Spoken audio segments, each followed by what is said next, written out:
আসসালামু আলাইকুম দর্শক, আপনারা তো সবাই জানেন বরিশালে একটা বিখ্যাত জায়গা আছে। এটা হচ্ছে বরগুনার ভিতরে, যে বরগুনা উপজেলা বেতাগী। এটা এখানে একটা ঐতিহাসিকভাবে একটা মসজিদ হয়েছে, যে মসজিদটার নাম হচ্ছে পরি মসজিদ। আমি ততটা জানি না, কিন্তু এখানে যে লেখাটা আছে এটা থেকে সবকিছুই বোঝা যায় যে এটা আসলে কিসের মসজিদ বা কিভাবে এটা হয়েছিল। আমার সম্ভবত ধারণা যেটা সেটা হচ্ছে যে এই মসজিদটা নাকি আমার মামা দাদা বা আম্মুর কাছে শুনে এসেছি। এই মসজিদটা নাকি আপনার পরীরা করে দিয়ে গেছে, এক রাতের ভিতরে এই মসজিদটা করে দিয়েছে। তো চলুন আজকে আপনাদের এই মসজিদটা সম্পূর্ণ ঘুরিয়ে দেখাবো, বা এখানে কি ঐতিহাসিক ব্যাপার আছে সেটা আপনাদের মাঝে তুলে ধরবো। যাবো সেই মসজিদে, আপনারা অবশ্যই আমার পাশে থাকবেন এবং সম্পূর্ণ ভিডিওটা দেখে আমাদের সেই ঐতিহাসিক মসজিদ, যেটার জন্য হাজারো মানুষ পাগল। তো চলুন আমরা সিঁড়ি থেকে ওঠা শুরু করি। আসলে এই জায়গাটা এতটা উঁচু যেটা বলার বাহিরে। আপনি যদি কখনো আসেন অবশ্যই বুঝতে পারবেন যে এই মসজিদটা কত উঁচুতে। আর এখানে হয়তো এই সিঁড়িগুলো কর্তৃপক্ষরা তৈরি করেছেন, এত উঁচুতে তো সবাই উঠতে পারে না। অবশ্যই একটু কষ্ট করে উঠবেন, কারণ অনেক উঁচুতে এই মসজিদটা।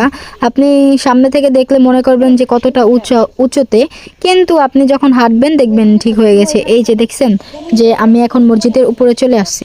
তো আপনারা এখানে আসার আগে দেখতে পারবেন এরকম সিঁড়ি, যেটা দিয়ে আপনি এই শাহী মসজিদ, যেটা বলে পরি মসজিদ, তো এই মসজিদে আসতে পারবেন।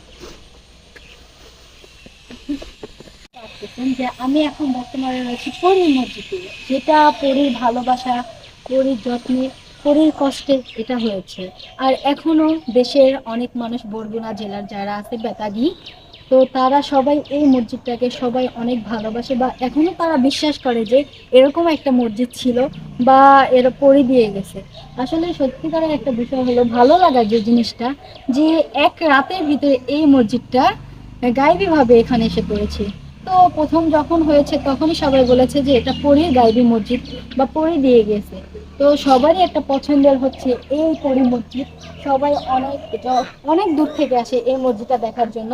তো আমিও চলে আসি সেই ঢাকা থেকে আপনার বরগুনা জেলায় শুধু এই মসজিদটা দেখার জন্য, বা এটা আপনাদের দেখানোর জন্য যে বরিশালের এক কোনায় এত সুন্দর একটা জায়গা আছে যেখানে পরীরা গাইবীভাবে এই মসজিদটা দিয়ে গেছে। অবশ্যই একবার হলেও আপনারা এই মসজিদটায় ঘুরে যাবেন বা সবাই দেখে যাবেন, বা পরীদের জন্য পরীর কাছে আপনারা দোয়া চেয়ে যাবেন যে আপনার এত বড় উপকার কখনো হয়তো ভোলা সম্ভব না। বা এখানে নামাজ পড়ার স্থান আছে যেহেতু মসজিদ, তো পুরোটা দেখানো যায়। এই যে দেখেন পুরো একটা গ্রাম্য ভাব যেটা, সেটা এটার ভিতরে আছে, যে একটা মসজিদ পরীদের দেওয়া।